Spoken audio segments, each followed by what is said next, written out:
নমস্কার বন্ধুরা। এখন যেহেতু গরম আর গরম পড়ে গেছে, তার সাথে সাথেও কিন্তু শীতও চলছে। তো এই রকম অবস্থাতে কিন্তু প্রচুর পরিমাণে মশার উৎপাত দেখা দিয়েছে। আর এই মশার হাত থেকে বাঁচতে আমরা কিন্তু কত রকম উপায় বের করে থাকি। অনেক রকম লিকুইড ইউজ করে থাকি, মর্টিন ইউজ করে থাকি, অনেক কিছুই কিন্তু ইউজ করি, যেগুলো আমাদের শরীরের পক্ষে মোটেও ভালো নয়। আবার কিন্তু অনেকের হাঁপানিও আছে, তারা কিন্তু একেবারেই সহ্য করতে পারে না। তো আজকে আমি ঘরোয়া উপকরণ দিয়ে কিভাবে এই মশা তাড়ানো যায় সেটাই তোমাদেরকে আমি দেখাবো। এখানে দেখো আমি নিয়েছি পেঁয়াজ। তো পেঁয়াজটা আমার লাগবে না, এখানে কিন্তু আমি পেঁয়াজের খোসাটা নেব। আর খুব সহজেই কিন্তু আমরা এই ঘরে থাকা উপকরণ দিয়েই কিন্তু মশাটা তাড়াতে পারবো।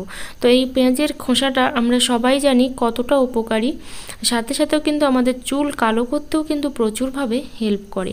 তো এখানে চুল কালো করার জন্য আজকে পেঁয়াজের খোসাটা আমি ইউজ করছি না।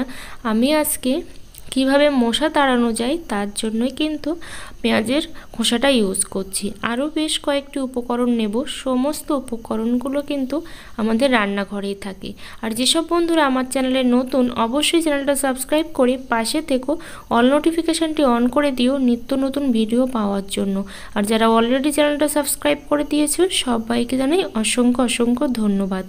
এখানে দেখো নিয়েছি রসুন। তো রসুনটাও আমার প্রয়োজন নেই, দরকার আমার কিন্তু রসুনের খোসাটা। এগুলো সবই কিন্তু আমাদের গাছের জন্য ভীষণভাবে উপকারী। তো আমরা কিন্তু সার হিসাবেও এটা ইউজ করে থাকি। তখন পচে যায় সেটা কিন্তু আমরা সার হিসাবে ইউজ করি, কিন্তু এখানে পচলে আবার কিন্তু মশা উৎপন্ন হবে। কিন্তু কিভাবে এই উপকরণগুলো আমি কাজে লাগাবো সেটাই তোমাদেরকে দেখাবো। তো এই রসুনের খোসাগুলোও কিন্তু আমি ছাড়িয়ে নিচ্ছি। এখানে তোমরা চাইলে বেশি করেও করে নিতে পারো, যেহেতু আমি অল্প করেই বানাচ্ছি সেই জন্য কিন্তু অল্প করেই এই উপকরণগুলো নিচ্ছি। আর যেটা নেব এখন ফ্রেশ নিম পাতা। অবশ্যই কিন্তু তোমরা নিম পাতাটা নিয়ে নেবে। তো নিম পাতা কিন্তু অ্যান্টিবায়োটিক হিসেবে কাজ করবে, যেটা তেতো মশা তাড়াতে কিন্তু খুবই হেল্প করবে। তারপরে এই তিনটি উপকরণ একসাথে দেখো আমি কিন্তু একটা সসপ্যানে দিয়ে দিয়েছি। তো এই সসপ্যানে দিয়ে সেটা কিন্তু আমি এর মধ্যে এখন দিয়ে দেব জল। তো অবশ্যই কিন্তু এখানে জলটা দিতে হবে, জলটা একটু বেশি করেই দেবে, তাহলে কিন্তু ফুটতে সুবিধা হবে।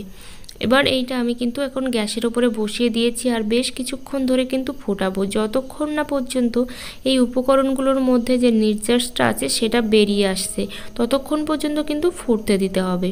তো দেখো আমি কিন্তু এখানে ফুটতে দিয়েছি।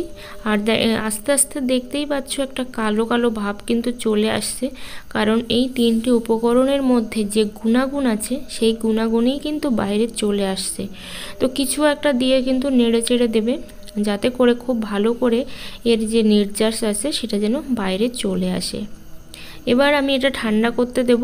এখনও এটা আমার ঠান্ডা হয়নি, আগে কিন্তু আমি চা ছাঁকনি নিয়েছি, একটা ছেঁকে নিতে হবে। ছেঁকে না নিলে এই যে উপকরণগুলো আছে এগুলো কিন্তু রাখা যাবে না, পচে যাবে। আর পচে গেলে একটা কিন্তু উল্টো রিয়াকশান হবে, দুর্গন্ধ বের হবে।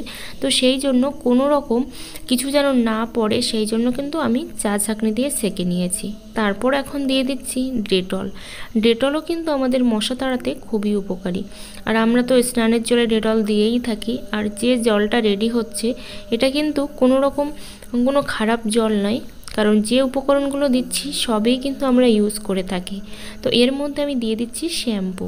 যেহেতু আমার জলের পরিমাণটা অল্প সেই জন্য কিন্তু এখানে শ্যাম্পুটা আমি অল্প করেই দিলাম। এবার এই সমস্ত উপকরণগুলো বেশ কিছুক্ষণ কিন্তু আমি মিক্সড করে নিয়েছি, এবার ঠান্ডাও করে নেব।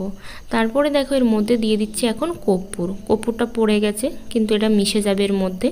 তো যেহেতু আমার অল্প জল আর কর্পূরের কিন্তু একটা আলাদা সেন্ট আছে, যেটা কিন্তু মশা তাড়াতে সাথে মাছি তাড়াতেও কিন্তু ভীষণভাবে উপকারী। আর এটা কিন্তু টিকটিকিও মরবে, মশা মাছি টিকটিকি সবই কিন্তু একটা উপকরণ দিয়েই চলে যাবে, কারণ এর কিন্তু একটা স্ট্রং রেমেডি তৈরি হয়ে গেল। এবার এটা আমি দেখো ভালো করে কিন্তু একটা পাত্রের মধ্যে রেখে দেবে। অবশ্যই তোমরা চেষ্টা করবে একটা স্প্রে বোতলের মধ্যে রাখতে, সেটা ছোট হোক কিংবা বড়, স্প্রে বোতলের মধ্যে ভরে রাখলে সেটা কিন্তু স্প্রে করতে সুবিধা হবে। তারপর এবার এই জিনিসটা আমি কি করব আর কোথায় স্প্রে করব সেটাই তোমাদেরকে এখন দেখাবো।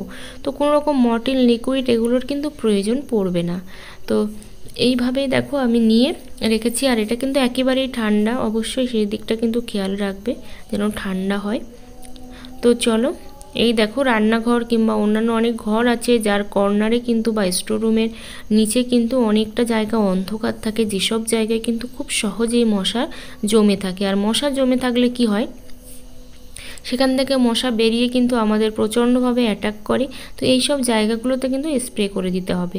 তো আমি অল্প জায়গায় স্প্রে করে দেখালাম, তোমরা চাইলে সমস্ত কর্নারে কিংবা কোনায় কোনায় যেখানে যেখানে অন্ধকার থাকে সমস্ত জায়গাতে কিন্তু স্প্রে করে দেবে। তো আমি অল্প করে এটা কিন্তু দেখালাম।